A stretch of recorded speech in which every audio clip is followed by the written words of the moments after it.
The refugee station smelled like fear and old metal. Kang Tae-ho had visited many sad places in his 10 years as a cargo ship captain, but Station Omega-7 was different. The air itself felt heavy with despair. He walked through the crowded halls, stepping around families huddled on the floor. Aliens of every shape and color filled the station. Some had fur, some had scales, and some had skin that changed color with their mood. All of them shared the same empty look in their eyes. They were survivors. They had lost everything. Tae-ho was here to deliver medical supplies. It was supposed to be a simple job. Drop the cargo, collect payment, and leave.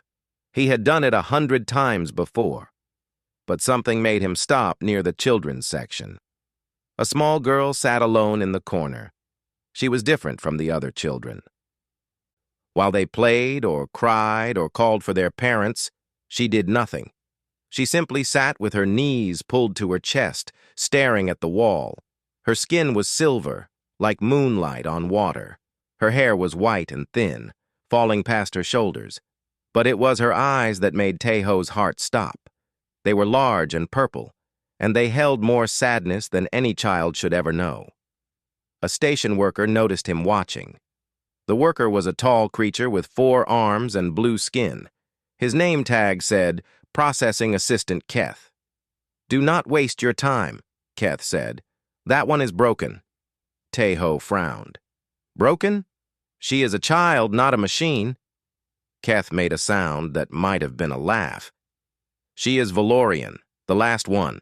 Her entire species was destroyed by the Drath Collective 6 months ago.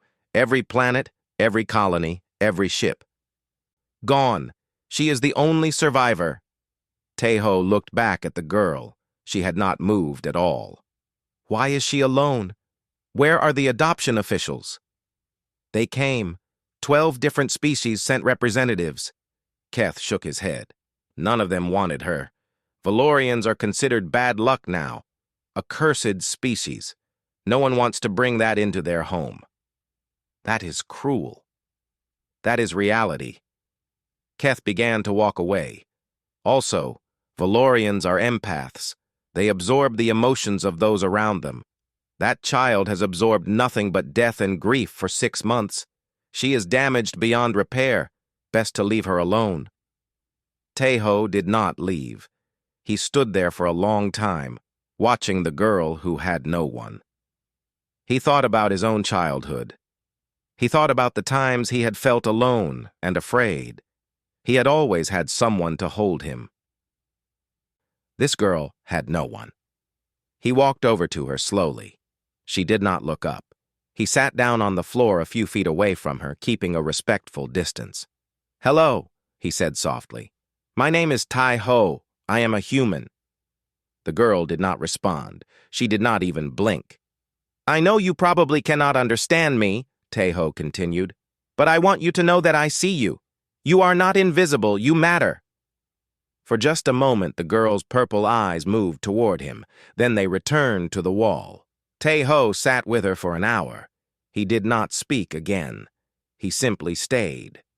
When he finally stood up to leave, he felt something strange in his chest. It was a pull, like a rope tied around his heart. He found Keth at the processing desk. "I want to adopt her." Keth stared at him.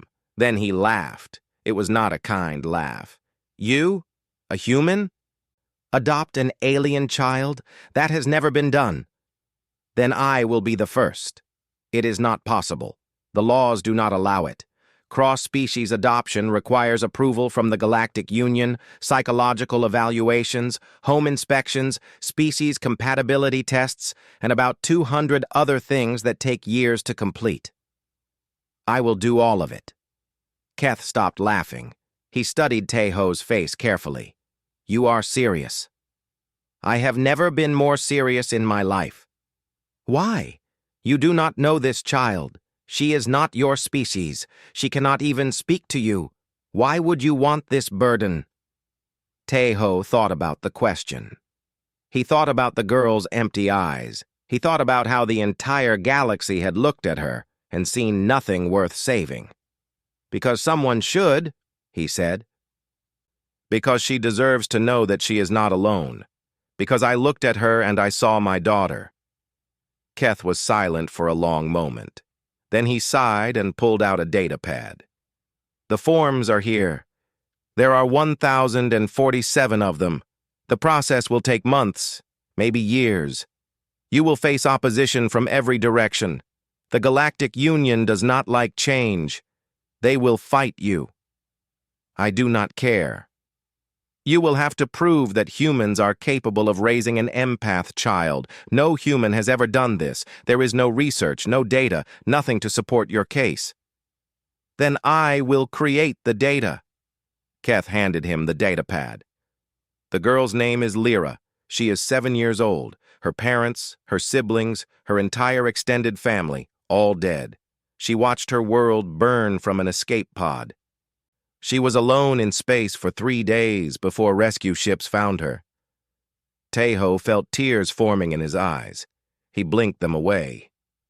"Lyra, that is a beautiful name." "You will fail," Keth said. "The Union will reject your application. Other species will call you foolish. You will waste years of your life on a hopeless cause." Tejo looked back at the corner where Lyra sat. She was so small, so alone, so forgotten. "Maybe," he said, "but she will know that someone tried.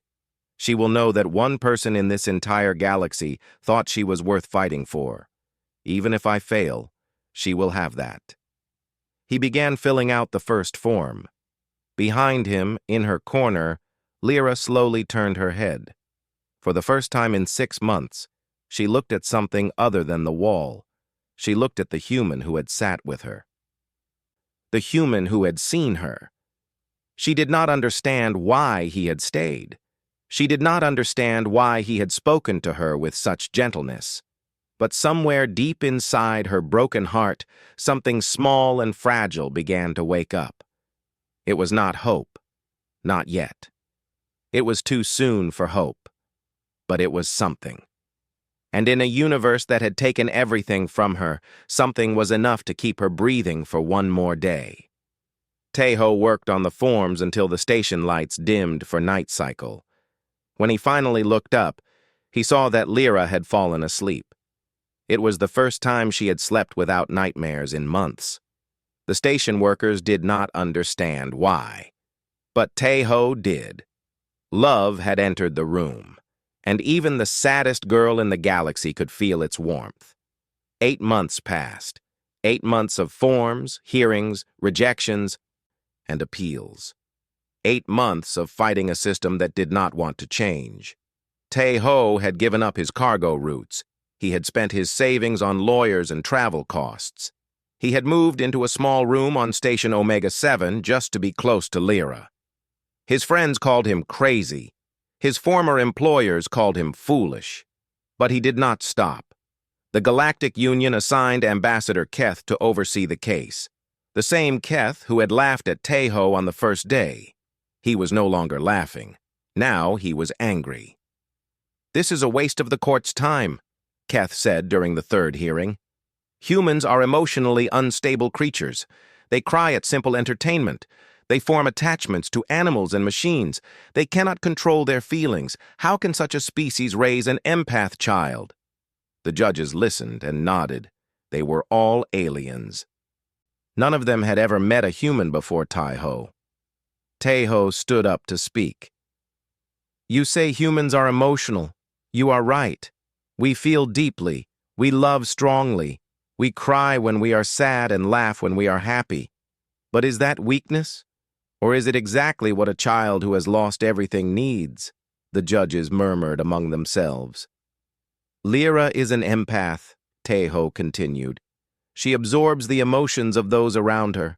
For 6 months, she absorbed grief and fear and despair. What she needs now is warmth, joy, love. And humans have those feelings in abundance."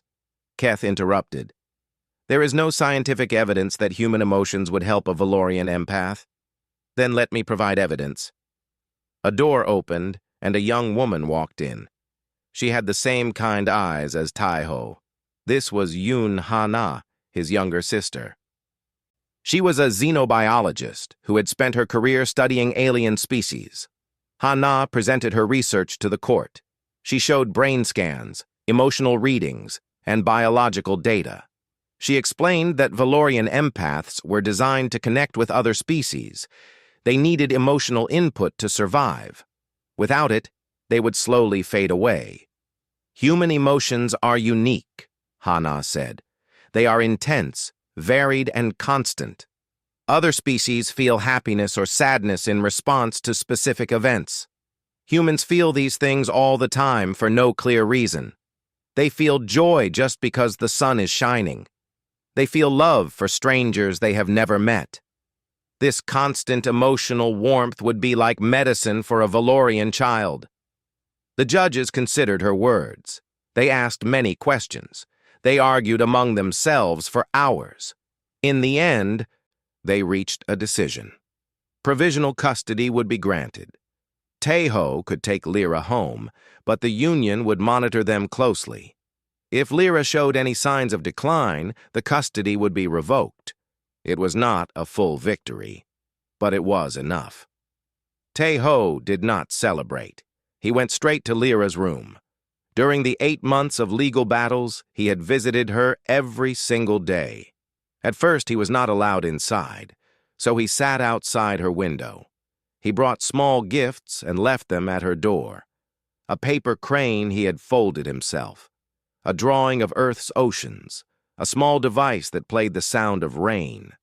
The station workers thought he was strange. Why would anyone wait so long for a child who would not even look at him? But Tae-ho understood something they did not. Love was not about getting something back. It was about giving without expecting anything in return. Slowly things changed. Lyra began to notice him. She would turn her head when he arrived. She would watch him through the window. One day, she pressed her small silver hand against the glass. Tae-ho pressed his hand against the other side. They stayed like that for a long time. Now, finally, the window was gone. Tae-ho walked into her room and knelt down in front of her. "Hello, Lyra," he said. "I have some news. You are coming home with me." Lyra stared at him. Her purple eyes were still sad, but something was different. There was a tiny spark deep inside them, a question, a wondering. "I know you are scared," Tae-ho said. "I know you do not trust me yet. That is okay. You do not have to trust me. You do not have to love me. You do not have to do anything. I will take care of you no matter what." He held out his hand. Lyra looked at it for a long moment.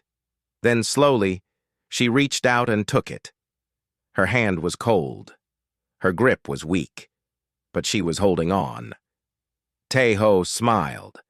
It was the first time he had smiled in months. They walked out of the station together. Behind them, thousands of refugees watched. Some of them whispered. Some of them pointed. No one had ever seen a human adopt an alien child before. At the docking bay, Tae-ho's ship waited. It was old and small, nothing fancy. But he had prepared a room just for Lyra. He had painted the walls purple, her favorite color. He had filled it with soft blankets and gentle lights. Lyra stepped inside the ship and stopped. She looked around at the small space that would be her new home. Then she looked at Tae-ho. For the first time since he had met her, she spoke. "Why?" Her voice was soft and rough from months of silence. Tae-ho knelt down again so he could look into her eyes. "Why what? Why did you wait? Why did you fight? Why do you want me?" Tae-ho thought about all the things he could say. He thought about his research, his plans, his reasons. But in the end, only one answer mattered. "Because you needed someone," he said. "And I wanted to be that someone. That is all, no other reason." Lyra studied his face. As an empath, she could feel his emotions. She could feel what was in his heart. And for the first time, what she felt was not grief or pity or obligation. It was love. Simple, pure, unconditional love. She did not know how to respond to that. She had forgotten what love felt like. So she simply nodded and walked to her new room. Tae-ho watched her go. Then he started the ship's engines and set course for home. The journey would take 3 days. 3 days of silence and uncertainty. But Tae-ho did not mind. He had already waited 8 months. He could wait a little longer. He had learned that love was patient, and patience, in the end, was the greatest strength a human could have. New Busan was a small human colony on a green planet far from Earth. It had rolling hills, clean rivers, and a sky that turned pink during sunset. Tae-ho had grown up here. It was the only place that felt like home. His apartment was modest, 2 bedrooms, a small kitchen, and a living room with windows that faced the mountains. Nothing fancy. But it was warm and safe and quiet. Lyra did not seem to notice any of it. For the first 3 weeks, she barely moved. She sat in the corner of her room, just like she had done on the station. She did not speak. She did not eat unless Tae-ho brought food directly to her. She did not sleep in the bed he had prepared. Instead, she curled up in the smallest space she could find, pressing herself against the wall. Tae-ho did not push her. He remembered what his sister had told him. Valorian empaths needed time to adjust. They needed to feel safe before they could open up. Pushing too hard would only make things worse, so he simply lived his life around her. He cooked meals and left a plate outside her door. He hummed old songs while cleaning the apartment. He sat in the living room reading books, close enough that she could see him, but far enough that she did not feel trapped. Days turned into weeks. Small changes began to appear. One morning, Tae-ho found the plate outside Lyra's door empty. She had eaten everything. He smiled and said nothing. A few days later, he noticed her door was open just a crack. She was watching him cook breakfast. He pretended not to see and kept humming. The next week, she left her room and sat in the hallway, still far from him, still silent, but closer than before. Progress was slow, but it was real. Tae-ho's neighbor was an elderly woman named Park Soo-jin. She was 70 years old, a retired teacher, and the kindest person Tae-ho had ever known. When she learned about Lyra, she did not ask questions or offer advice. She simply started leaving small treats outside their door, rice cakes wrapped in cloth, fresh fruit from her garden, little notes with simple drawings of flowers and stars. Lyra noticed the gifts. One day, Tae-ho saw her pick up a rice cake and examine it carefully. She sniffed it, then took a tiny bite. Her eyes widened slightly. It was the first time he had seen any expression on her face. The next day, Soo-jin knocked on the door. Tae-ho invited her in for tea. Lyra watched from the hallway, half hidden behind a wall. Soo-jin did not approach her. She simply sat at the kitchen table and talked to Tae-ho about ordinary things. The weather, her garden, a funny thing that happened at the market. Her voice was soft and warm, full of gentle laughter. Lyra listened. She could not understand the words, but she could feel the emotions. Soo-jin radiated kindness like a small sun.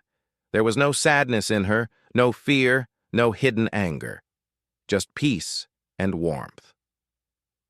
Before she left, Soo-jin looked toward the hallway and smiled. "You are safe here, little one," she said. "Take all the time you need."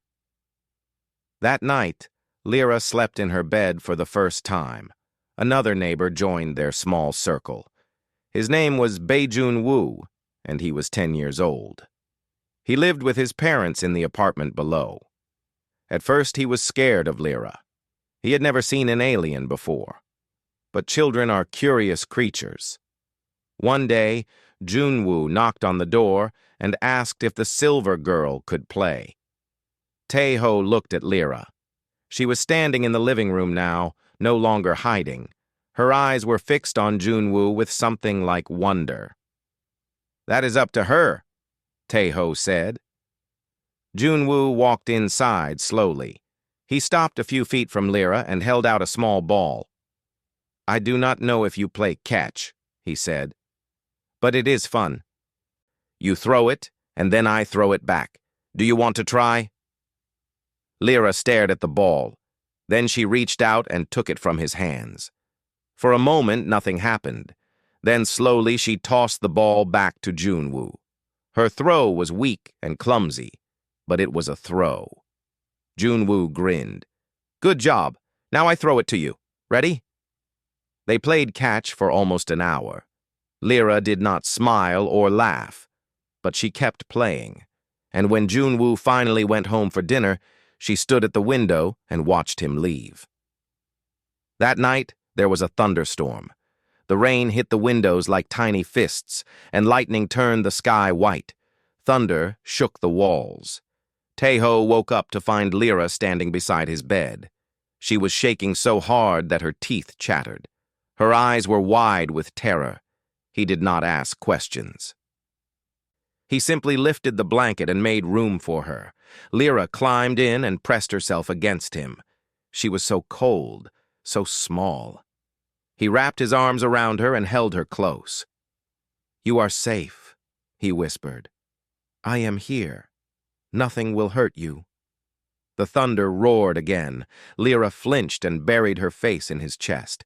Taeho kept holding her. He did not let go all night. By morning, the storm had passed. Sunlight streamed through the windows. Birds sang outside. Lyra was still in his arms. She looked up at him with those purple eyes. For a long moment, she said nothing. Then, in a voice so soft he barely heard it, she spoke. Appa. It was Korean for father. Taeho's eyes filled with tears. He had not cried since he was a child, but he cried now. He held his daughter close and let the tears fall. Yes, he said, I am your Appa, and I will never let you go. Lyra did not smile. She was not ready for smiling yet, but she closed her eyes and rested against him. For the first time since her world had burned, she felt something that was not pain. She felt home. Outside, the sun rose over New Busan. A new day was beginning, and for one small family, everything had changed. The girl who once sat silent in corners now ran through the streets of New Busan with Junwoo at her side. The child who refused to eat now helped Soo-jin harvest vegetables in the garden. The empath who had known only grief now laughed at silly jokes and danced to music she had never heard before. Lyra had transformed. Her silver skin glowed brighter than before.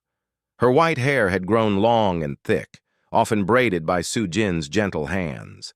Her purple eyes, once empty and sad, now sparkled with life. She smiled every day. Sometimes she even giggled. Taeho watched her growth with quiet joy. He had given up everything for this child, his career, his savings, his old life, and he would do it all again without hesitation. Because every time Lyra smiled, every time she called him Appa, he knew it was worth it. The Galactic Union sent observers to monitor Lyra's progress. They arrived expecting to find a declining child, proof that human adoption was a mistake. Instead, they found something that shocked them. This is impossible, said the lead observer, a Morvani scientist named Dr. Trell. According to our data, Valorian empaths who experience severe trauma never recover. Their empathic centers become permanently damaged. But this child... He showed his colleagues the brain scans. Lyra's empathic centers were not just healed, they were stronger than ever. How? Asked another observer.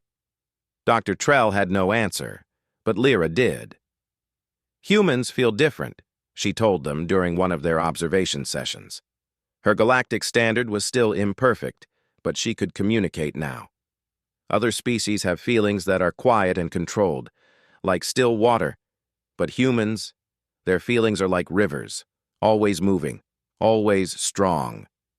She pointed at Taeho, who was sitting nearby.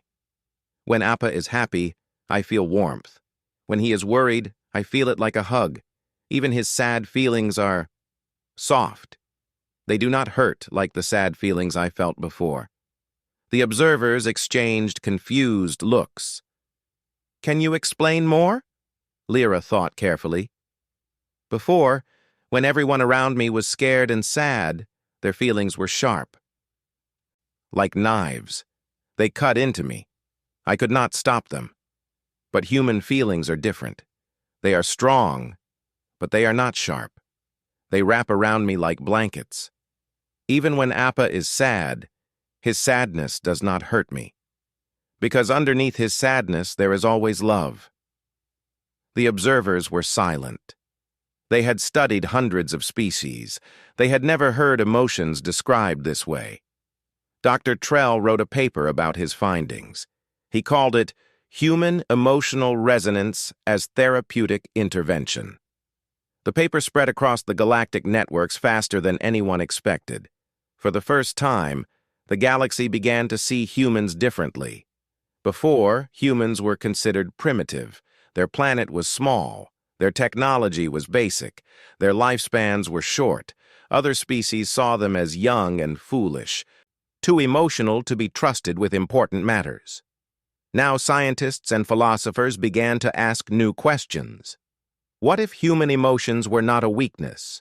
What if they were a gift? Ambassador Keth, who had once opposed Teho's adoption, sent a formal apology. His message was short and simple. "I was wrong.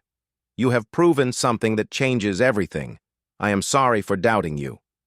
Teho did not hold grudges. He accepted the apology and moved on. More important things were happening. Other species with traumatized orphans began reaching out. Could humans adopt their children too? Could human families help heal wounds that medicine could not touch? Within 1 month, the Galactic Union received over 200 adoption inquiries from families across the galaxy. All of them were asking for human adoptive parents. Teho received calls from reporters, scientists, and diplomats. Everyone wanted to interview him. Everyone wanted to know his secret.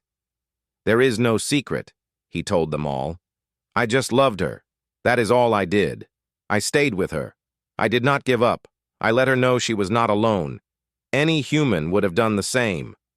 But the galaxy did not believe him. Surely there was something more. Some special technique. Some hidden method. How could simple love be enough? Lyra tried to explain during one interview. "You want to know what humans did that was special? They chose me. Everyone else looked at me and saw a problem, a burden, bad luck. But my father looked at me and saw a daughter. He chose me before I could give him anything in return. He loved me when I could not love him back." She paused, her eyes distant with memory. "That is what healed me. Not medicine, not therapy. Just knowing that someone wanted me. Just knowing that I was worth something to someone." The interviewer, a four-armed being with golden skin, leaned forward. "But how did he know you were worth it? You were broken. You could not even speak." Lyra smiled. It was a sad smile, but beautiful. "He did not know. That is the point. He did not adopt me because I was valuable. He adopted me because I was in pain. Humans do not love things because they are useful. They love things because they choose to. That is their gift." The interview was broadcast across 300 worlds. Millions of beings watched it. Many of them cried. On New Busan, life continued normally. Lyra went to school with human children. She played games with Junwoo. She helped Sujin in the garden. She came home every evening and told Taiho about her day. Sometimes, Teho looked at her and could not believe how much had changed. The silent, broken girl from Station Omega 7 was gone. In her place was a bright, curious child full of wonder and hope. One evening, as they watched the sunset together, Lyra reached over and held his hand. "Appa," she said, "thank you for finding me." Teho squeezed her hand gently. "Thank you for letting me." They sat in comfortable silence as the sky turned pink and gold. Father and daughter, human and alien, a family that should not have been possible, but love had made it possible.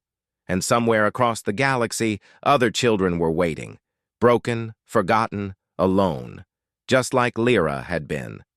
But now there was hope for them too, because the galaxy had finally learned what humans had always known. Love was the most powerful force in the universe, and humans had more of it than anyone had ever imagined. 3 years had passed since Tae-ho first saw a silver-skinned girl sitting alone in a corner. The galaxy had changed in ways no one could have predicted. Choi Mi-rae was a human social worker who had spent her career helping orphaned children. When she heard about Lyra's story, she knew she had to act. She traveled to New Busan and knocked on Tae-ho's door. "I want to help," she said simply. "There are thousands of children like Lyra across the galaxy. They need families, and I think humans can provide them." Together, they founded the Bridge Home Initiative. It was the first cross-species adoption agency in galactic history. Within 6 months, over 300 human families had applied to adopt alien children. But not everyone was happy about this. Director Ven was a high-ranking official in the Galactic Union. He belonged to the Althori species, proud beings who believed in strict order and proper procedures. He saw the Bridge Home Initiative as dangerous. "This is human imperialism," he declared at a Union Council meeting. "They are collecting alien children to study them, to use them. Humans have always been ambitious. Now they are using compassion as a weapon to spread their influence." His words found support among many species. Old fears about humans resurfaced. They were too emotional, too unpredictable, too hungry for power. Mi-rae fought back.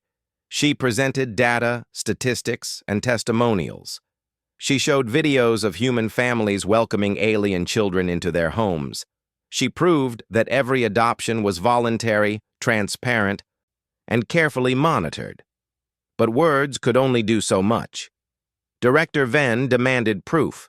He demanded to see the results of human adoption with his own eyes. So they brought him Lyra. The Galactic Senate chamber was enormous. Representatives from over 500 species filled the seats. Cameras broadcast the session to billions of viewers across the galaxy. Lyra walked to the speaker's platform. She was 11 years old now, tall for her age, her silver skin glowing softly under the chamber lights. She wore simple clothes, nothing fancy. She looked like an ordinary child.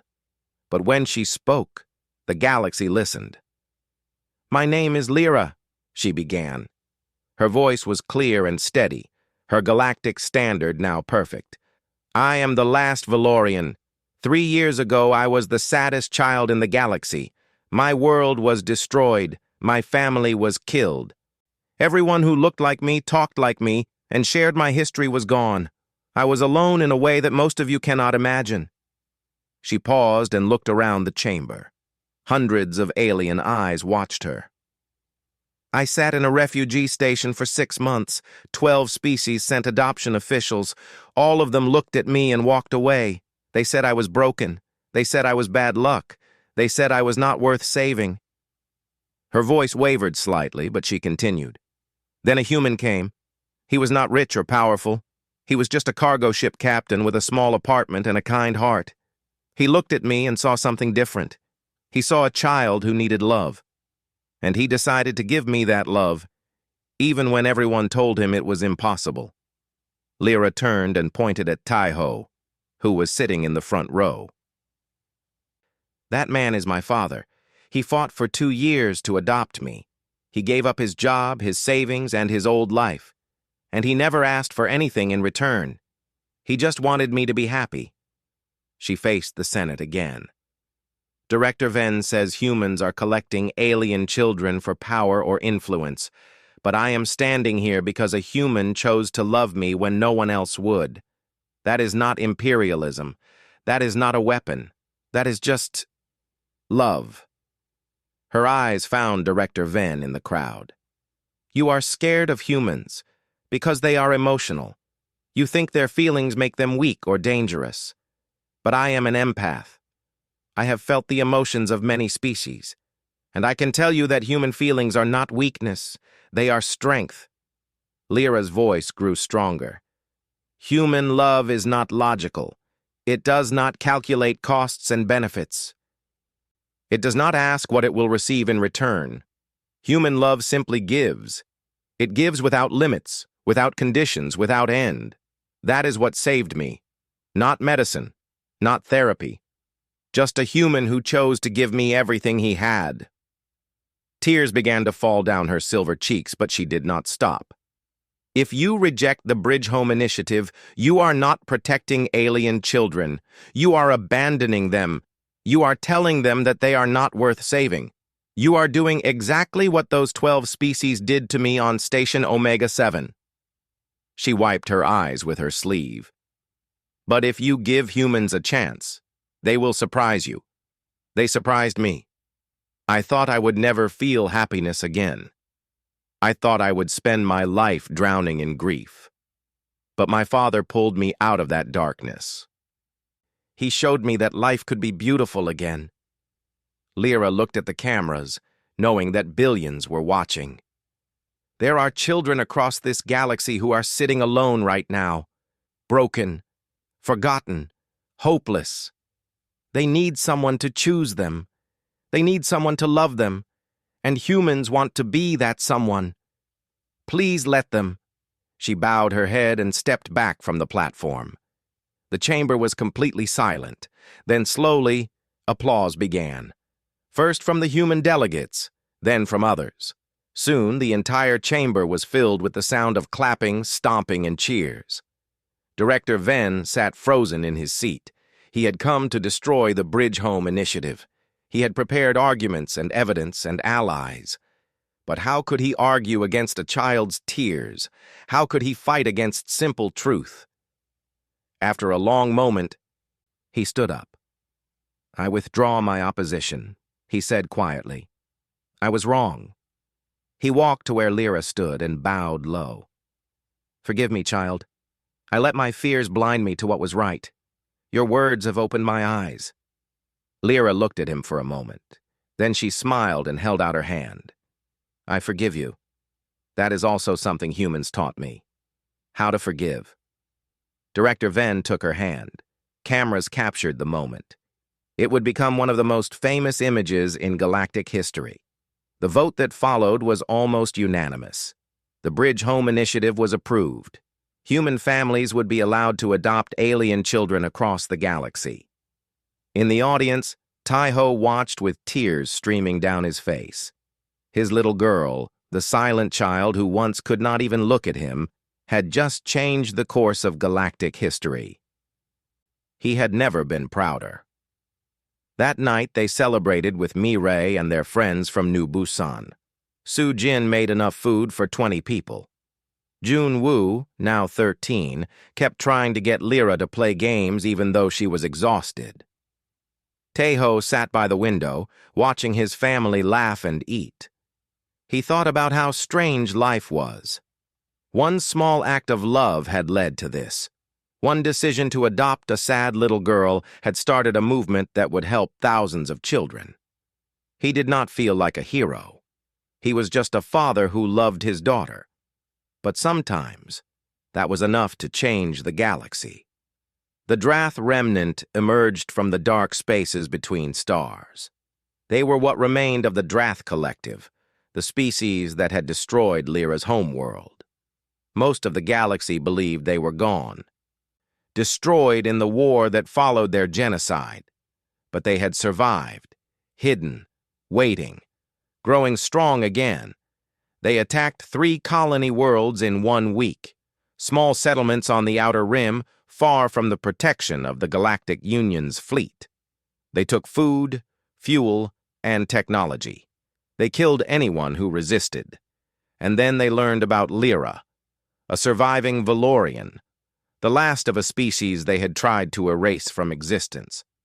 To the Drath, she was unfinished business, a reminder of their failure, a shame that needed to be corrected.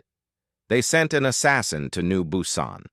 Commander Yu Dae-sun was an old friend of Tai-Ho. They had grown up together on this same colony, played in the same fields, attended the same schools. Now, Day-Sun served in the human military, protecting colony worlds from threats. He was the one who found the assassin. The Drath spy had been living on New Busan for 2 weeks, studying Lyra's movements, planning the attack. Day-Sun's security team captured him just 3 blocks from Taeho's apartment. Taeho's blood ran cold when he heard the news. "They know where she is," Day-Sun said. They were sitting in Taeho's living room, speaking in low voices so Lyra would not hear. "This assassin failed, but they will send more. The Drath do not give up. They will keep coming until she is dead." "Then we hide her," Taeho said. "We move to another planet. Change our names. Disappear." Day-Sun shook his head. "It will not work. Her face has been broadcast across the galaxy. Everyone knows who she is. There is nowhere to hide. Then what do we do? I will not let them take her. I will die before I let them hurt her." "I know."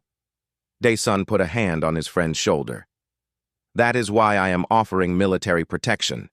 I can station soldiers around your home, assign security escorts, make this place a fortress." But even as he spoke, both men knew it was not enough. The Drath were patient. They would find a weakness eventually. No fortress could protect Lyra forever. Lyra had been listening from the hallway.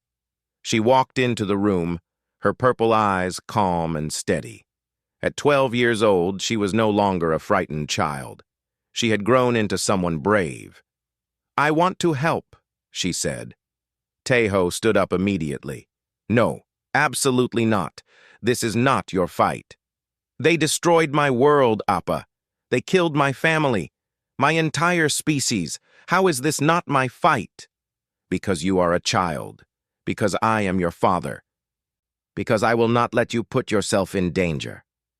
Lyra walked over to him and took his hands. Her grip was stronger than it used to be. "I know you want to protect me. You have always protected me.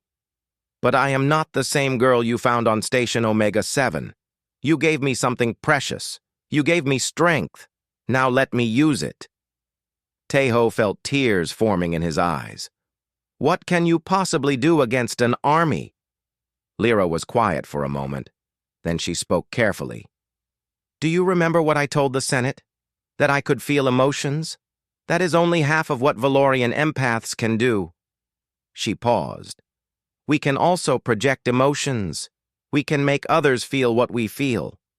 Day-Sun leaned forward. "What do you mean?" "I mean that I can share my feelings with others. If I concentrate, I can send my emotions across great distances. I can make people feel joy or sadness or peace.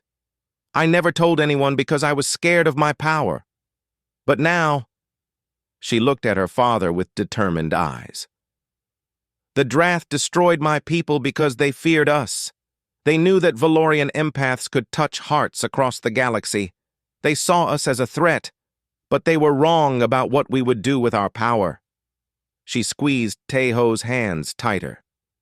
"My mother once told me that our gift was meant for healing, not hurting. She said that empaths existed to remind the galaxy that all beings are connected, that what hurts one hurts all, and what heals one can heal all." Taeho understood what she was suggesting. The idea terrified him. "You want to face them directly. I want to show them what they tried to destroy. Not revenge, not anger, just truth. The truth of what love feels like. The truth of what they took from me. And the truth of what I found again. Thanks to you." Day-Sun stood up, his military mind already calculating possibilities. If she can really project emotions to multiple targets, it could work.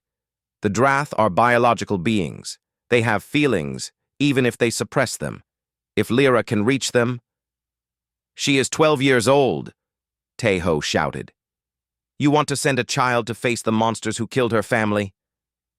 "I want to give her a choice," Lyra said quietly. "You taught me that choice was sacred. You chose to adopt me when everyone said it was foolish. You chose to love me when I could not love you back. Now I am choosing to use my gift. Please, Appa, trust me." Teho looked at his daughter. She was so young, so fragile, so precious to him. The thought of her facing the Drath made his heart feel like it was breaking. But he also saw the strength in her eyes, the courage, the determination. She was not the broken child he had found on the station. She was a survivor, a healer, a bridge between worlds.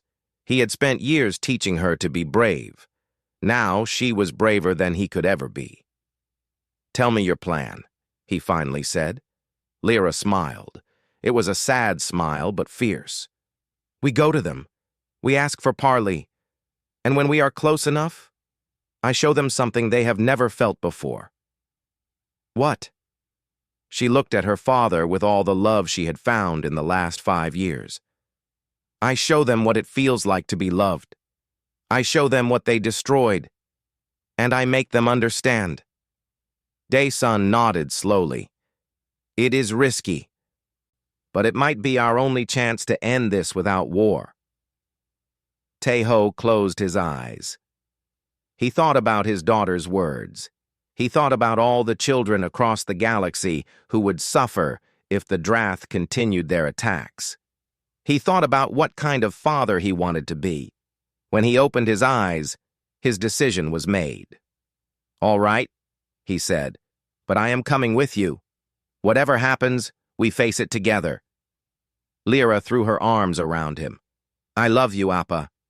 I love you too, my daughter, more than you will ever know." Outside, the stars waited. Somewhere among them, the Drath fleet prepared for war. But this time, they would not face weapons and ships. They would face something far more powerful.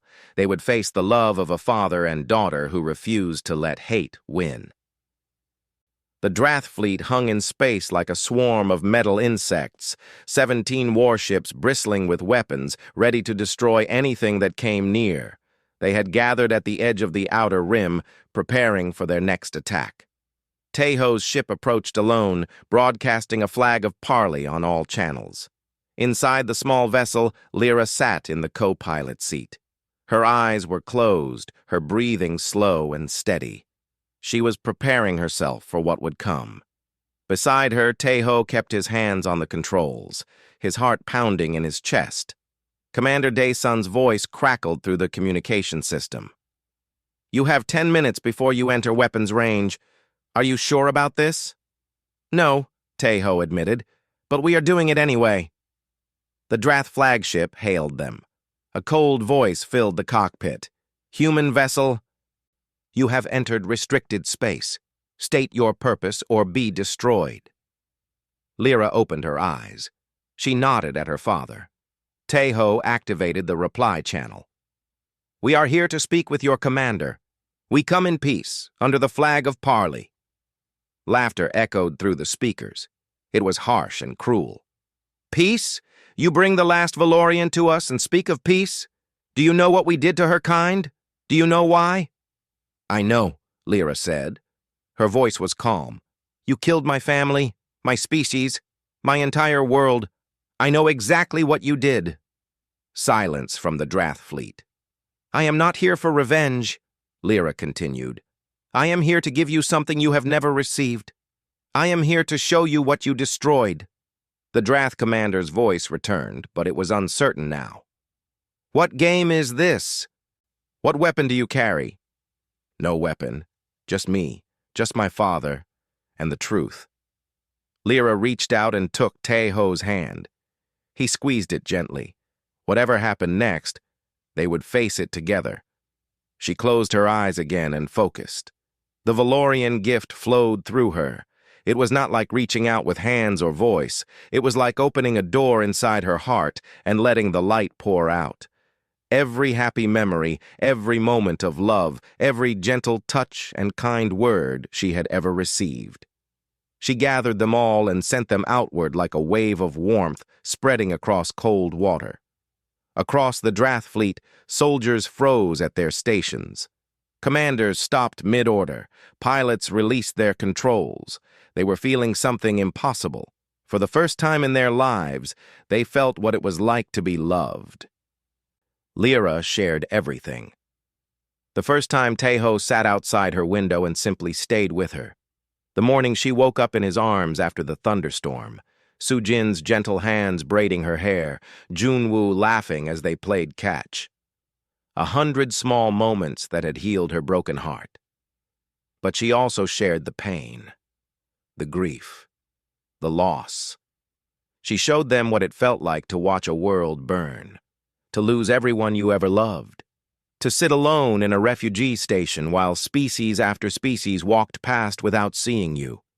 She made them feel it all, and then she showed them the contrast. The darkness of loss against the light of love, the cold of abandonment against the warmth of being chosen.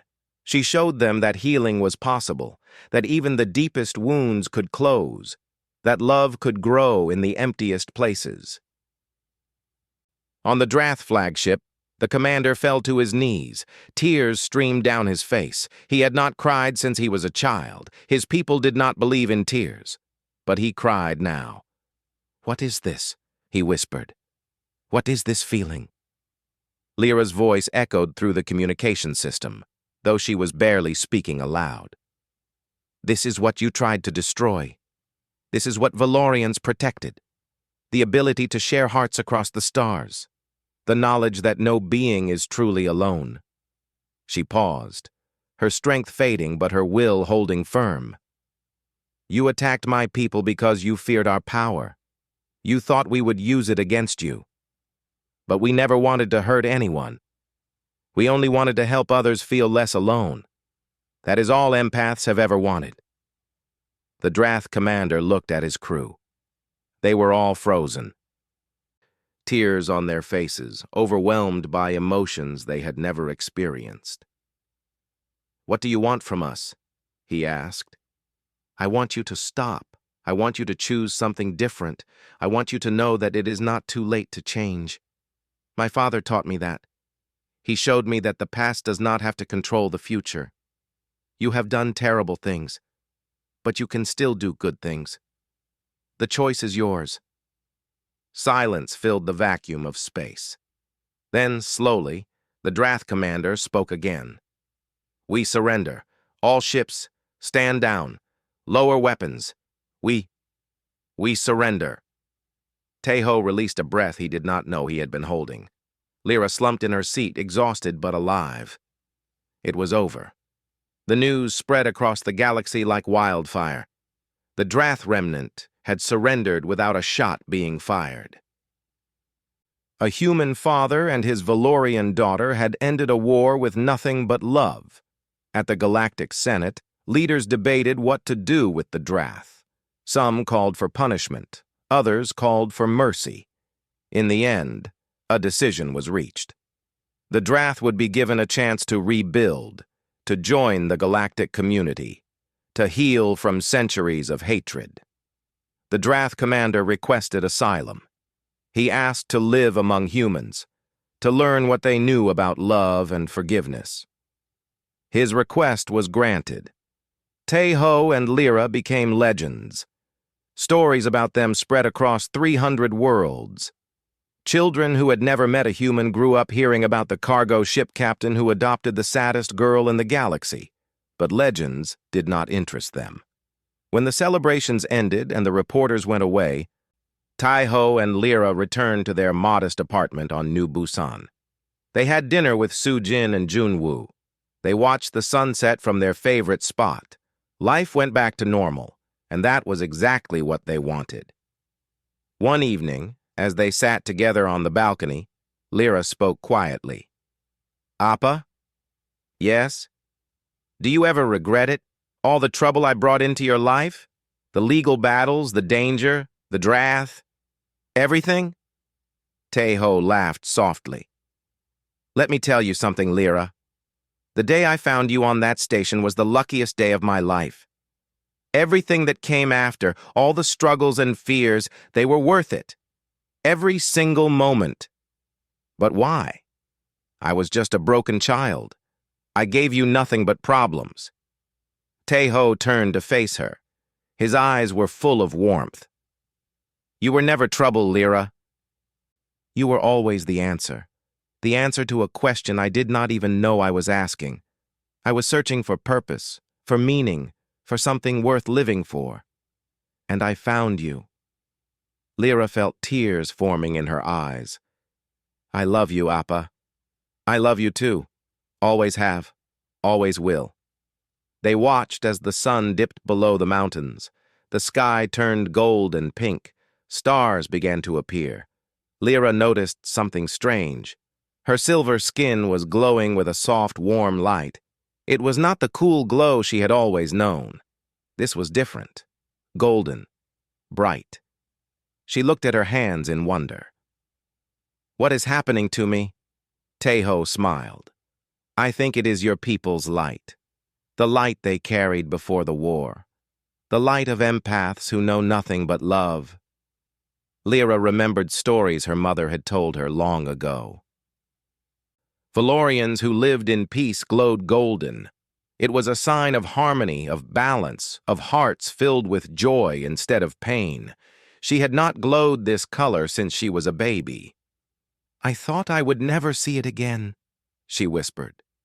Tejo put his arm around her. You earned it. You healed. And you helped others heal too. That is the most beautiful thing anyone can do. They sat together in the golden light, father and daughter, human and alien. A family that had started with one act of love and grown to change the galaxy. Somewhere out there, other children were finding hope. Human families were opening their doors to alien orphans. The Bridge Home Initiative was building connections across the stars, and it had all started here, with one man who saw a sad girl and decided she was worth fighting for. The galaxy had been astonished. They had called it a miracle, but Tejo knew the truth. It was not a miracle. It was just love. And love, in the end, was all anyone ever needed.